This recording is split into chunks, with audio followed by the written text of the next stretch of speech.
Okay, Charles Williams Jr., welcome. Yes. I am so excited that you're here and that Thank your you. work is here on display. Yes, I'm grateful to be here. Tell us the title of your show. Yes, the title is Boop-Oop-A-Doop, a visual voice of the African American Diaspora. Fantastic. Yes. And we have lots of Betty Boops here, but they're updated, right? Yes, they are. So Betty Boop is originally inspired by a young black African American girl named Esther Lee Jones, who was an American singer and performer back during the early 1920s all the way up to the mid 1930s. She traveled all parts of Europe, became very well known, and even here in the States. And one day she was performing, and another American singer named Helen came accompanying her performance, and she saw her performance. And during her performance, Esther Lee Jones, she was known for her scatting routine, which went Boop-Oop-A-Doop. She also had a natural babyish voice. And so one day Helen came, she appropriated that scatting routine, Boop-Oop-A-Doop. Literally like 2 weeks later, she came up with her own scatting routine, Boop-Oop-A-Doop. And so I want to say maybe 2 years after that, Max and Fletcher Cartoon Productions, they created a character. Originally, the character was called Dizzy Dishes, and that was until they got wind of Helen Kane and her persona. And so they decided to create a character a bit more voluptuous. And so they created Betty Boop. And Betty Boop was originally inspired by Helen Kane's voluptuous body. Helen Kane was very voluptuous, but her scatting routine along with her performance style originated from Esther Lee Jones. Word got out, Helen Kane got wind of what Max and Fletcher was doing with the Betty Boop character, and she thought, wow, they kind of ripped off, my style and persona, so she tried to sue him. She took Max and Fletcher and Nat Granwick to court, and she ended up losing the case. Reason being because Max and Fletcher, they had Esther Lee Jones' former manager, Lou Bolton, testify, saying that, in fact, Helen Kane did accompany him to Esther Jones' performance, saw her style and performance, and really appropriated her scatting routine and her babyish voice. And so even though Betty Boop's voluptuous body was inspired by Helen Kane, Betty Boop's babyish voice, along with her scatting routine and persona and her style on stage, is inspired by Esther Lee Jones. And so for me, painting and drawing Betty Boop, always paint and draw African American, because I want to send homage to Esther Lee Jones, who really didn't get the credit or notoriety that she really deserved back during that time. And just recently, I want to say to like 2014, she's really been known in history. Prior to that, if you looked her up, Google searched her, they had kind of bogus stories and bogus pictures of the real Esther Lee Jones. Esther Lee Jones was not a woman. She was a young girl, like 11 years old when she first started performing. And then at the age of 15, that's when, she really started to take off. And so everything I do, I want to represent Esther Lee Jones, and I also want to represent the pop iconic character Betty Boop. Yeah. What you've painted here is very relatable for all women right now. These are very approachable ladies. Yeah. More approachable than, say, Barbie, who's all about glamour. Mm-hmm. Betty Boop is more about fun and she's just more fun. That's the only thing I can come up with. Yeah. So I like that you've taken this a woman from the African American past, and you're bringing her through. She's a great icon. And you're saying a lot more about the African American experience than just females and things like that. You're also bringing in African food. Yes. Collaborations between African Americans and the continental Africa. Can you tell us about some of that? Absolutely, yes. So I definitely believe that there is a strong connection with the African American diaspora, in which we really haven't harnessed in like we should have. There's so many resources that obviously you can find in Africa. The continent of Africa has some of the greatest resources in the world. And even here in America, those of the African American diaspora, we have so much to offer as well. Our resources, even our spending dollar collectively as African American community, we have a spending dollar of $1.6 trillion. And so what interests me is the collaboration really of the African American Africa's collaborating with their resources, their economies, their cultures, and really harnessing our spending power, and also recognizing our rich history, our culture, which goes back hundreds of years, and even further, than when we were first brought to this country. I'm interested in that, and Betty Boop is just a conduit for me, knowing that she's inspired by a young African American girl. She's a conduit for me to be able to convey that message. And I think, along with all the other paintings, they also include different iconic figures in history as well. And that's to, again, bring about the collaboration of the rich resources, the rich culture and the history that the diaspora possess. Yeah, and that mingling of ideas and cultures, even though, Yes. the two cultures, the cultures started out in a single point in Africa, they have diverged over Absolutely. the years, over the centuries. Absolutely. And now you can come back together and remingle Yes. and just being more creative again. So, Absolutely. and then everybody benefits from Absolutely. that. Absolutely. So you also have a really cool piece here that features Betty Boop with Tupac. Can you tell me about Tupac? Oh, I'm upset. Thank you. Tupac. Thank you for the correction. Yeah. Tupac. Yes. So can you tell us about that? Yes, absolutely. The Betty Boop and Tupac collaboration is definitely one of my favorite paintings.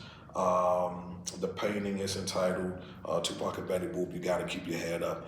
And that song, You Gotta Keep Your Head Up, is definitely one of Tupac's more prominent songs. It's very encouraging, very uplifting. It talks about a time where you may be going through heartache, pain, difficulties in life, yet he's giving you this strong affirmation that you can make it. You gotta keep your head up. Even though Tupac faced a lot of challenges in life, as we well know, he was really tied into a lot of things that went against, his a lot of his core beliefs. When Tupac first started rapping, he was what we would call a very conscious rapper.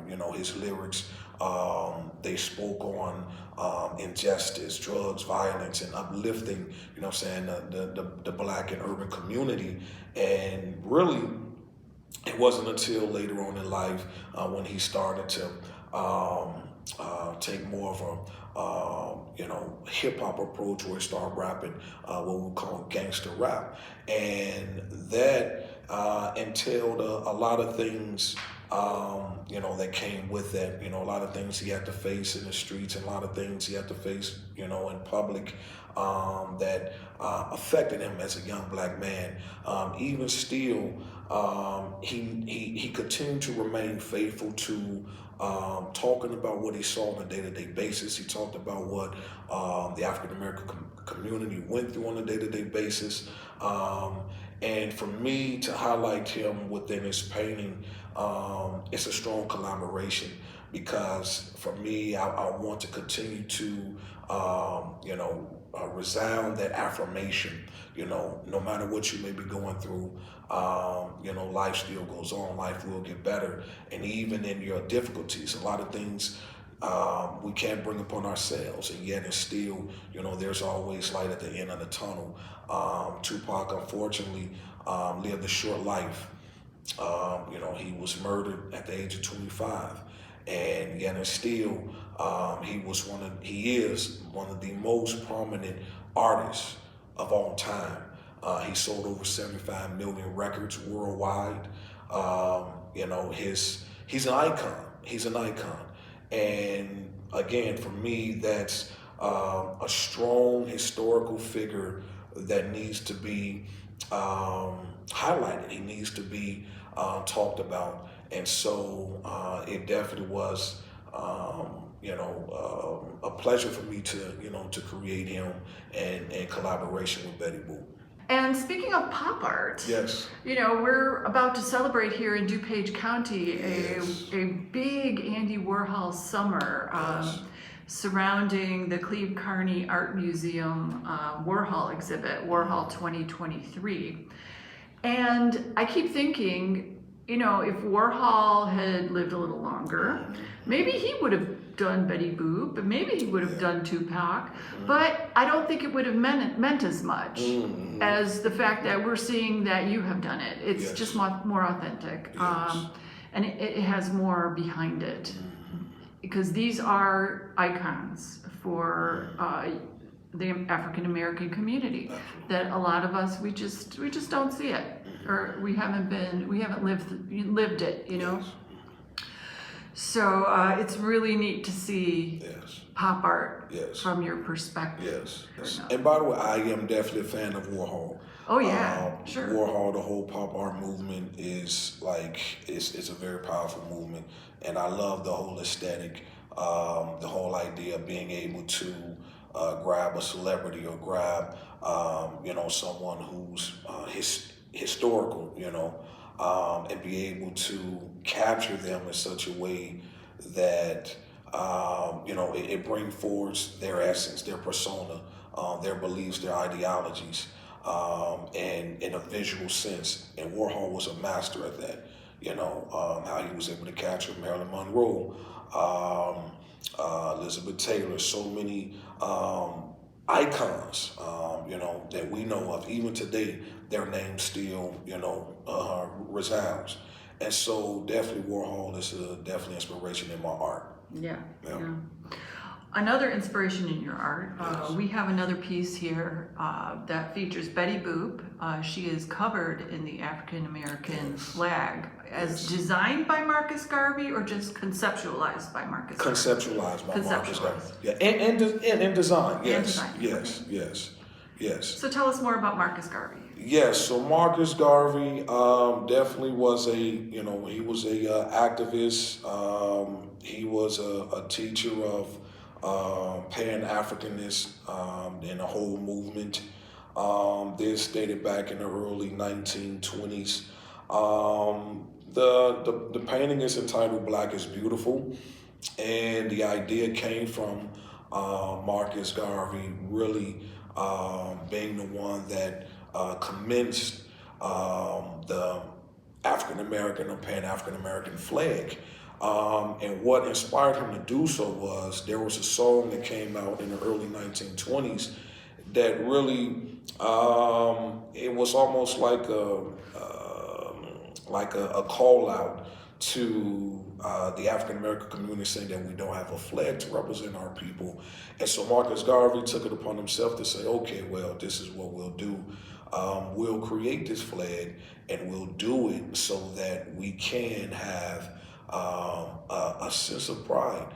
And I think that was a very smart idea, because being able to relate to something that brings about your history is very important, with your present and also with your future moving forward. And so in the early 1920s, I believe it was 1921, Marcus Garvey created this idea that the African American community should have this flag. And the flag is red, green, and black. And the red represents the blood that was shed for our liberty and redemption. The green represents the many resources and the vegetation of Africa, motherland, and the black represents black excellence, black pride. And so when that flag was rendered, that was a whole movement that spawned from that, the Pan-Africanist movement. And that was just a movement celebrating, Africans and African Americans of the diaspora. And again, how their whole idea is that we also should collab. We should be able to do more, with each other, outside of political agendas and different tribes, because as you said earlier, even within Africa, there's so many different cultures and different tribes, and yet and still we're all of one people. And so Marcus Garvey saw that, and he took it upon himself to birth this flag, in which now you can see it, riding throughout the country. That red, green, and black, it represents the African American flag. And so for me, it was a joy, definitely, to paint it. Within the painting, I have the flag presented, and also have different affirmations surrounding the flag or engulfing the flag, really uplifting the African American community. Yeah. You have an optimism and an exuberance to your figures. I realize that you're self-taught. Yes. And maybe that's why so much of the spirit is coming through these figures that you're doing. For example, you have these two Betty Boops, and they're so approachable because they're just wearing their Nikes, they're wearing their hoodies with their their shorts, and they just look like they're out having fun.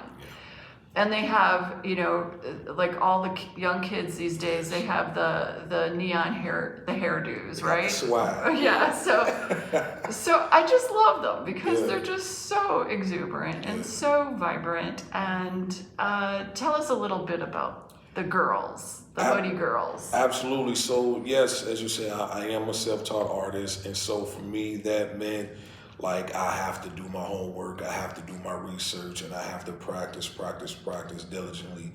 And so with these two pieces, definitely, I definitely put my heart and my joy into them. I believe art is something that should be shared with others. And creating these pieces, I thought about, when I was younger,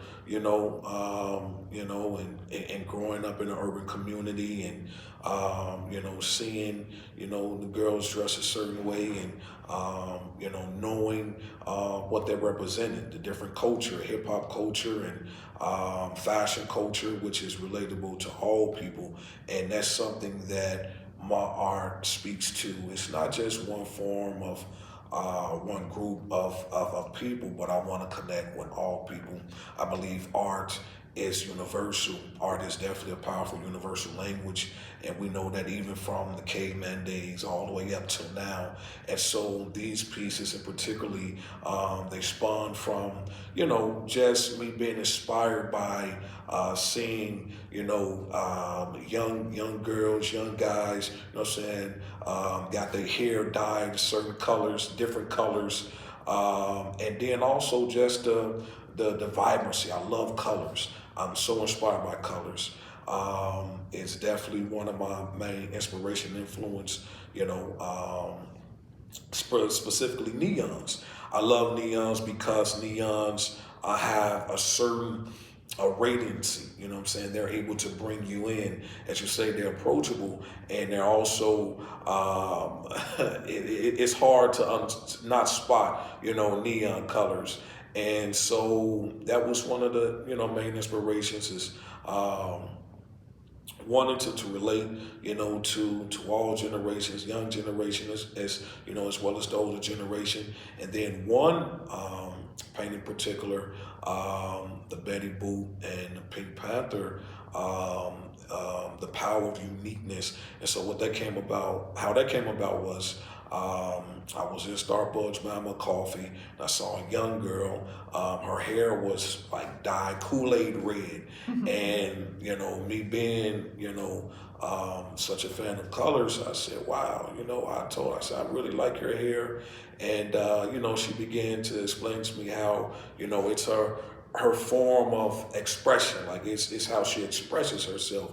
And I thought, wow, that's really cool, because this young lady, she stood out among so many other people, but her freedom of expression was so, she exuded, and it was so, it was refreshing to see that. And so I said, you know what, let me create something that really, harness that. What does that mean? It means she's unique. It means she's eccentric. Some of those terms may be, out of the norm, but that's just it. We all are created individually, uniquely different, uniquely special. And so these paintings represent that form of expression. And also I'm incorporating iconic characters, specifically cartoon iconography. One is the Pink Panther, the other is SpongeBob. And with those two characters, still iconic characters, but they both have different personas in different generations. The Pink Panther goes back way to the 60s. SpongeBob is like, mid 2000s, early 2000s. And so even still, those collaborations are a form of expression. They're a form of being able to identify with the culture. Yeah. You have one more piece here that is sort of tell me about the piece with the sunflower. Yes, so the piece with the sunflower is entitled Peace and Love.